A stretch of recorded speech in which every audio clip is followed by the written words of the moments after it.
diolah dulu, diserap tubuh, kemudian sisanya nanti dikeluarkan jadi kotoran. Nah, ini dia untuk organ pencernaannya. Ada mulut, kerongkongan, lambung. Yang pertama, makanan itu akan masuk ke mulut. Di mulut ada apa aja? Jadi proses pertama untuk sistem pencernaan, makanan itu digigit oleh gigi di depan ini, kemudian masuk dikunyah oleh gigi geraham. Kalau kita tidak berhati-hati, bisa jadi menimbulkan penyakit di organ pencernaan. Misal gosok gigi terlalu keras, terus kegigit, itu bisa menyebabkan sakit. Ada kerongkongan. Ini mulut, lambungnya kan di sini. Nggak mungkin kan kalau makanannya nanti nyebar masuk ke perut. Jadi ada kerongkongan yang membantu menghubungkan mulut ke lambung. Nah, sebelum masuk ke lambung, di sini di bagian ujung kerongkongan ada namanya otot sphincter.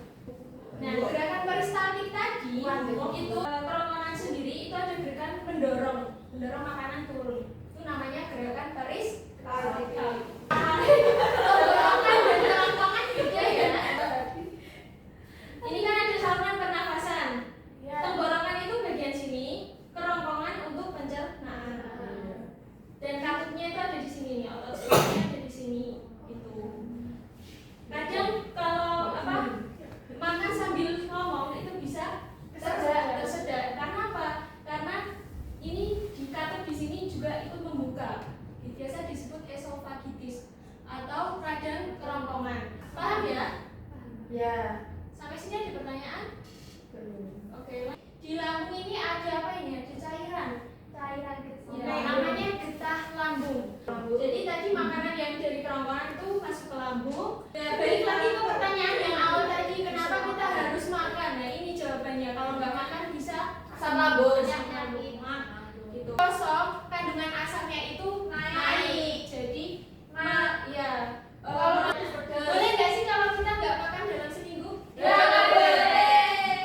Nah, makanan yang udah diserap, yang sudah diolah di lambung itu lanjut ke usus halus. Kemudian di sini ada pankreas. Nah, jadi di saluran usus selanjutnya ke usus besar. Usus besar tuh, ya, nih, namanya nih, sini usus buntu nih.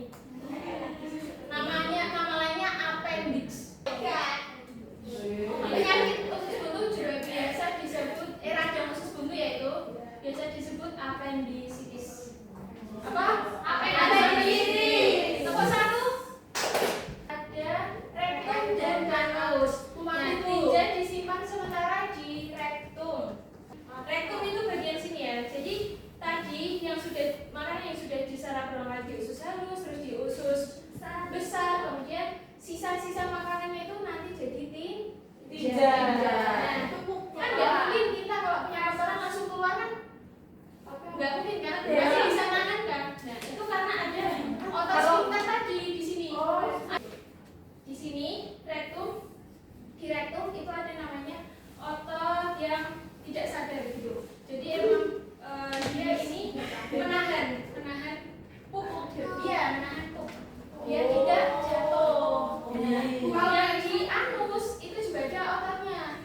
Dan di sini otot sadar. Jadi kita bisa kontrol kapan mau keluarin pup ya. Biar tidak spirit.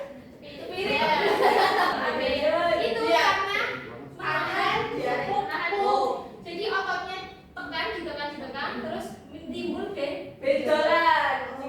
Sampai sini ada pertanyaan? Belum. Biar nggak kena penyakit yang tadi kita harus menjaga. Sampai sini? Belum. Oke. Nih lihat gambarnya ini sama ya kayak tadi ya. Tapi kenapa di sini masih kosong teman-teman? Jadi kelompoknya kita bagi jadi 3 dulu.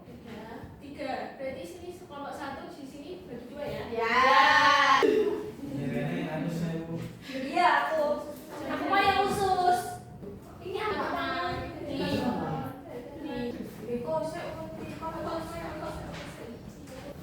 Ibu yang mulai duluan ya.